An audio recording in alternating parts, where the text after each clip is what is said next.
तो अलंकार टॉपिक चल रहा था हमारा, और अलंकार टॉपिक में हम पढ़ रहे थे अर्थ अलंकार। और अर्थ अलंकार में हम यहाँ पर आज का जो हमारा वेद है वो है छठवां वेद।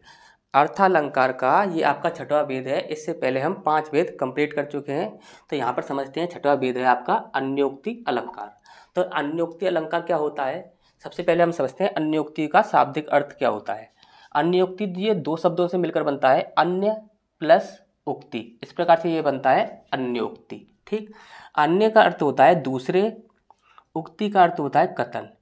इसी प्रकार से अन्योक्ति का अर्थ हो जाता है दूसरे के लिए कथन। जैसे कि हम यहाँ पर पढ़ें, जब किसी दूसरे के लिए कथन कहा जाए, जब किसी दूसरे के लिए कथन कहा जाएगा तो वहाँ पर होता है आपका अन्योक्ति।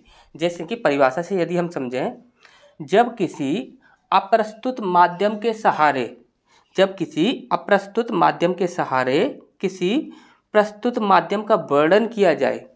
जैसे कि अभी कोई वस्तु है जो कि यहाँ पर प्रस्तुत नहीं है, उसका सहारा लेकर किसी प्रस्तुत वस्तु का जो कि यहाँ पर प्रस्तुत है उसका हम वर्णन कर रहे हैं। जैसे कि यहाँ पर किसी अप्रस्तुत माध्यम के सहारे किसी प्रस्तुत माध्यम का वर्णन किया जाएगा तो वहाँ क्या होगा आपका अन्योक्ति अलंकार। इसी प्रकार से यहाँ पर देखिए अन्योक्ति जो होता है अन्य यानी कि दूसरे, यानी कि दूसरे का सहारा लेकर किसी और का वर्णन किया जाता है। ठीक, तो यहाँ पर ऐसे एग्जाम्पल के द्वारा समझते हैं, तब तक आप इसका स्क्रीनशॉट ले लीजिए।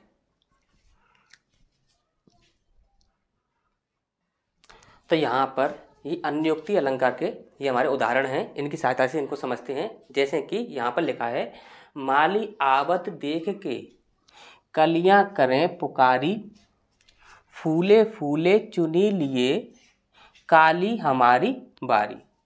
अब यहाँ पर जो राइटर है उसका कहना ये है कि यहाँ पर माली को आता देखकर जो कलियां जो हैं, जो फूलों की जो कलियां जो हैं वो आपस में बातें कर रही हैं कि माली आवत देखकर, जैसे ही माली आता है तो कलियां जो होती हैं वो आपस में बातें करने लगती हैं कि अभी जो माली जो आ रहा है तो वो माली क्या करेगा कि जो कलियां फूल बन चुकी हैं, जो कलियां फूल बन चुकी हैं उन कलियों को वह क्या करेगा, तोड़ लेगा और उन्हें ले जाएगा। अब उसके बाद क्या होगा कि कल जब हम जो कलियां हैं और हम कल जब फूल बन जाएंगे तो हम भी क्या होगा कि वो जो माली है वो कल हमें भी अपने साथ तोड़कर ले जाएगा। यानी कि कलियां जो हैं आपस में बातें कर रही हैं कि माली आज फूलों को तोड़कर ले जा रहा है और कल जब हम फूल बन जाएंगे तो कल माली क्या होगा कि हमें भी तोड़कर ले जाएगा।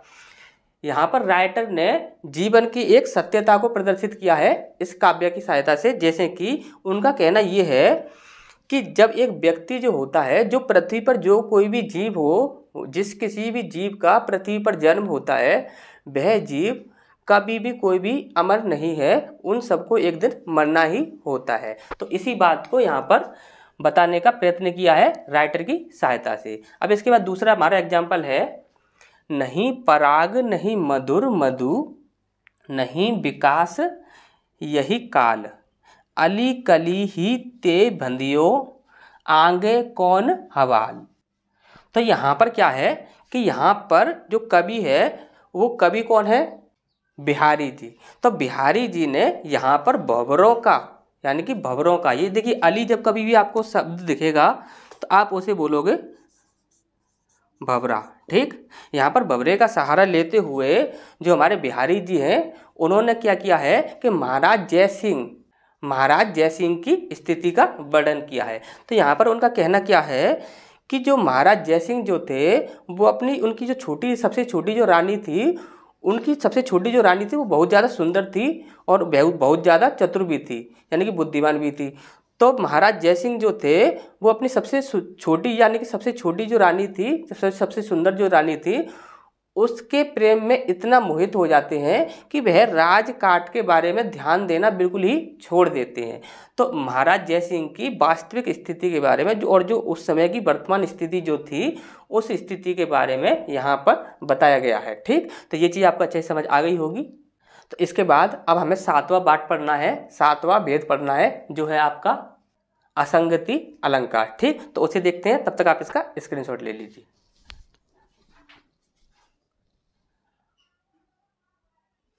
इसके बाद जो कि हमारा अर्थालंकार चल रहा था उसका 7वां भेद है असंगति अलंकार। अभी असंगति अलंकार क्या होता है? असंगति अलंकार के यदि शाब्दिक अर्थ की बात की जाए तो यहाँ पर आप देख सकते हो, यहाँ पर ये क्या है? आ और प्लस संगति। आ जो होता है ये आपका एक उपसर्ग होता है, ये बात आपको अच्छे से समझ आ गई होगी।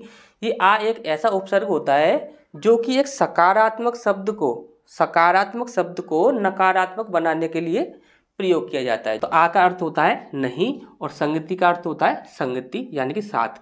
तो यहाँ पर इसका अर्थ क्या होगा? जहाँ कारण और कार्य में संगति ना हो तो वहाँ पर क्या होगा? असंगति। जैसे कि वहाँ असंगति अलंकार होता है। ठीक, जैसे इसे परिभाषा से समझें तो जहाँ कारण और कार्य अलग अलग स्थानों पर, जहाँ पर कारण जो भी होगा वह किसी और स्थान पर होगा और उसका जो होगा कार्य जो होगा वो किसी और स्थान पर होगा। कारण जो होगा वो किसी और स्थान पर होगा, कार्य जो होगा वो किसी और स्थान पर होगा। जब कारण और कार्य दोनों अलग अलग स्थानों पर होंगे तो वहाँ पर क्या होगा? आपका असंगति अलंकार। असंगति इसी को कहते हैं जहाँ कारण और कार्य दोनों के बीच में संगति ना हो, यानी कारण कहीं और हो रहा है और कार्य कहीं और हो रहा है, तो वहाँ पर क्या होगा? आपका असंगति अलंकार। तो इसे ना एग्जाम्पल की सहायता से समझते हैं, तब तक आप इसका स्क्रीनशॉट ले लीजिए।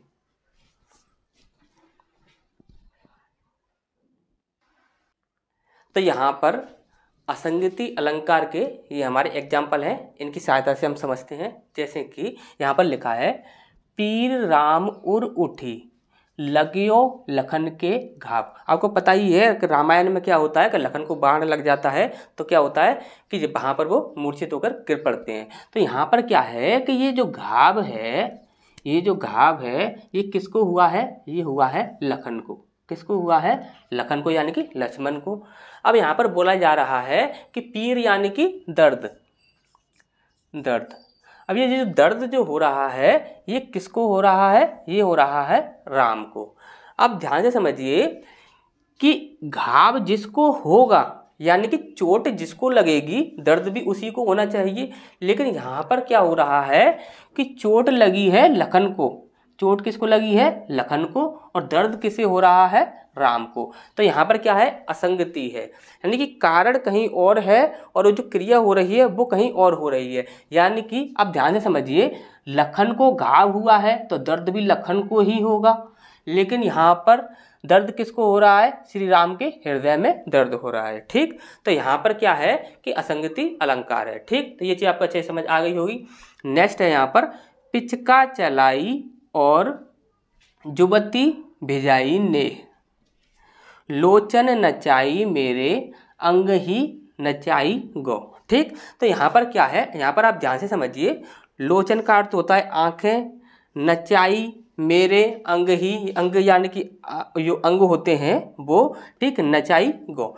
अब यहाँ पर क्या है कि यहाँ पर लोचन नचाई का अर्थ यहाँ पर क्या है? देखिए ध्यान से समझिए, जो क्रिया जो हो रही है वो कृष्ण के नेत्रों में हो रही है। क्रिया कहाँ पर हो रही है? कृष्ण के नेत्रों में हो रही है। और जो प्रभाव पड़ रहा है वो किस पर पड़ रहा है? वो गोपी पर प्रभाव पड़ रहा है।